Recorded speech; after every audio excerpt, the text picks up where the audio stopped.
Pozdrav, sviđa mi se vaše emisije, imam jedno pitanje za gospodina Miroljuba. Ja sam uvek mislio da ako slučajno dobijem rak i ako padnem u krevet, da sam sebi prekratim muke.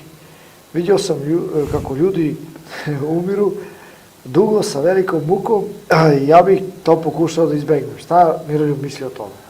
Prijatelju, rak može da dobije samo neko ko ne poštuje zakone zdravlja. Rak nije postao pre 100 godina. Znači, ako zdravo budeš živeo, znaš kako ćeš da umreš?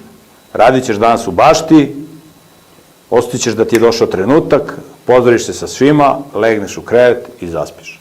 Bez trunke, mučenja, bola, ali ako hoćeš da živiš nezdravo, pušiš, piješ, drogiraš se, kurvaš se, kockaš se, ništa ne radiš, blejiš, onda je pitanje od čega ćeš da se razboliš. Možda od raka, može od side, ako se družiš s kamenjarkama, možda zakačiš sidu, onda tek ćeš da umreš u mukama, onda ti je pukla pogibija, tako da...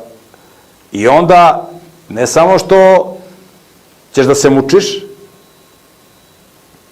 još ako sebe rokneš, izvršiš samoubistvo da prekratiš muke, onda te čeka drugo vaskrsenje. U Bibliji postoji prvo vaskrsenje i drugo vaskrsenje.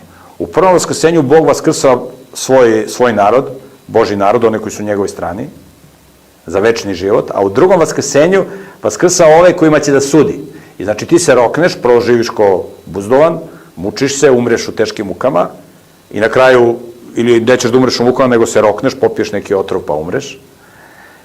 I čim umreš, u svom sledećem trenutku, bez obzira što od tvoje smrti do Hristovog vaskrsenja prođe 5 godina, 10, 20, 100, nebitno, čim se rokneš, u svom sledećem trenutku, ti si prespavao taj period do vaskrsenja, Bog te vaskrsava, izlaziš na sud, bato, na jezero Ognjeno.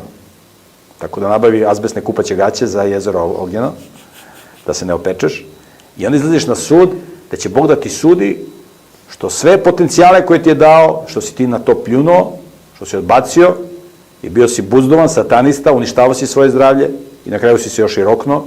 Tako rade najveće kukavice. Ako si junak, čuvaj svoje zdravlje, nemoj da si buzdovan i bit ćeš vojvoda, vitez, jednog dana ćeš da sediš pored Hrista, kako kaže Hristos, koji pobedi samoga sebe i ovu okolinu koja ga huška, kaže, koji pobedi, daću mu da sedne na prestolu mome, kao što sam ja pobedio, kaže Isus, i seo na prestolu oca moga. Pa to sedneš na Božjem prestolu pored Hrista. Budeš vitez, a ne budeš cigare, alkohol, kurve, tuc, muzika, budeš buzdovan, govedo, brcko, razumeš? Tako da, to ti je moj savjet.